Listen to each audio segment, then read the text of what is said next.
रक्षाबंधन में बहन के लिए ये गिफ्ट हो सकते हैं मनहूस।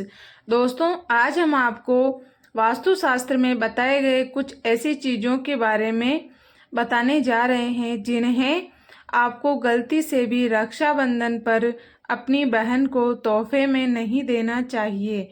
तोहफे में इन चीज़ों को देना कई बार काफ़ी ज़्यादा मनहूस हो सकता है।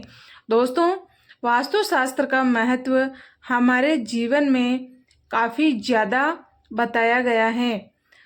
जब आप वास्तुशास्त्र में बताए गए नियमों का पालन सही तरीके से करते हैं तो ऐसे में इसके जो परिणाम होते हैं वे बेहद ही शुभ और समृद्ध होते हैं। वहीं जब इन नियमों को नज़रअंदाज किया जाता है तो इसके परिणाम भी नकारात्मक हो सकते हैं। हमारे वास्तुशास्त्र में कुछ ऐसी चीज़ों का भी जिक्र मिलता है जिन्हें एक भाई को कभी भी गलती से भी तोहफे में अपनी बहन को नहीं देना चाहिए। माना जाता है कि तोहफे में इन चीज़ों को देना शुभ नहीं होता है और कई बार इन चीज़ों को देने की वजह से जीवन में परेशानियां तो आती ही हैं, बल्कि बहन के साथ रिश्ता टूट भी सकता है। कुछ ही दिनों में रक्षाबंधन का त्यौहार आ रहा है और ऐसे में आज की यह जानकारी आपके लिए काफ़ी महत्वपूर्ण होने वाली है। आज हम आपको उन चीज़ों के बारे में बताने जा रहे हैं जिन्हें आपको रक्षाबंधन के दिन भूल कर भी अपनी बहन को नहीं देना चाहिए।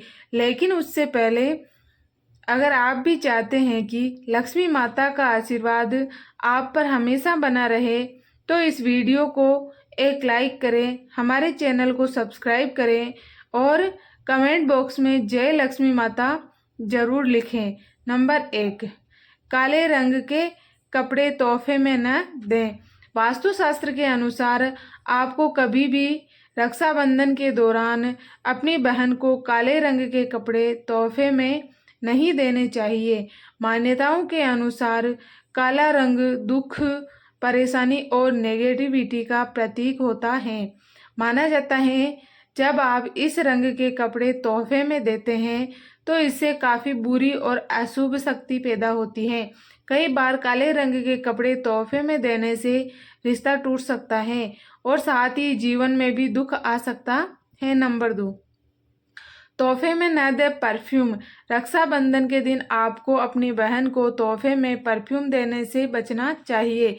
इसके पीछे एक मुख्य कारण यह भी है कि कई तरह के गंध नेगेटिविटी एनर्जी का कारण बनते हैं।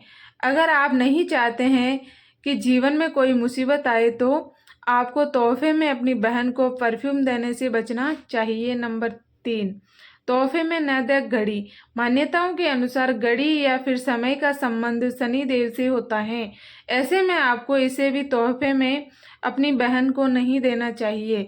अगर आप गलती से भी तोहफे में घड़ी देते हैं तो इसकी वजह से कुंडली में शनि दोष लग सकता है या फिर अन्य तरह की मुसीबतें जीवन में आ सकती हैं। मान्यताओं के अनुसार कई बार घड़ी रुक जाती हैं जिस वजह से रिश्ता खत्म भी हो सकता है।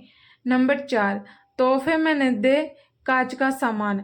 वास्तुशास्त्र के अनुसार तोहफे में कांच की चीज़ें देना काफ़ी ज़्यादा अशुभ हो सकता है।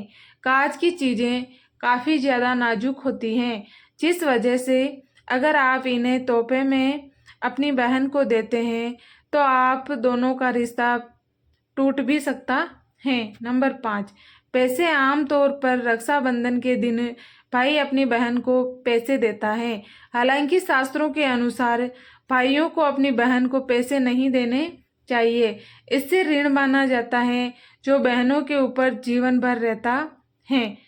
नंबर 6, चमड़े की चीज़ें। धार्मिक मान्यताओं के अनुसार रक्षाबंधन के पावन दिन भाइयों को कभी भी अपनी बहनों को चमड़े की चीज़ें नहीं देनी चाहिए। दरअसल शास्त्रों में बताया गया है कि चमड़े का संबंध शनि ग्रह से होता है। यदि आप चमड़े से बनी कोई भी चीज़ अपनी बहन को देते हैं तो इससे आप दोनों के जीवन में परेशानियां आ सकती हैं। साथ ही रिश्तों पर भी नकारात्मक प्रभाव पड़ता है। नंबर 7, मोती। मोती को दुख का प्रतीक माना जाता है, इसलिए इस पावन दिन भाइयों को अपनी बहन को मोती या मोती से बनी कुछ भी चीज गिफ्ट के रूप में नहीं देनी चाहिए। इसे भाई बहन दोनों के जीवन में परेशानियां उत्पन्न हो सकती हैं। नंबर 8, जूते चप्पल।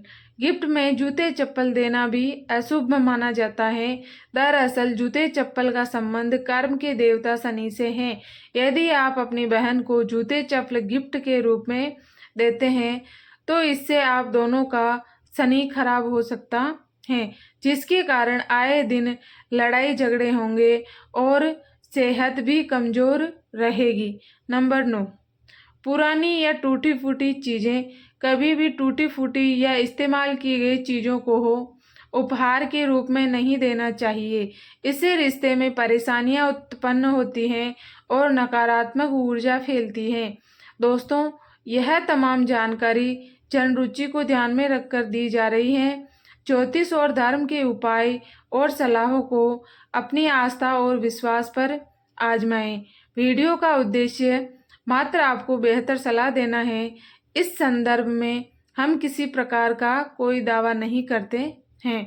अगर आपको हमारी वीडियो अच्छी लगी हो तो कमेंट बॉक्स में जय माँ लक्ष्मी जरूर लिखें। माता लक्ष्मी आप पर सदैव अपनी कृपा बनाए रखें। वीडियो के अंत तक बने रहने के लिए आपका बहुत बहुत धन्यवाद।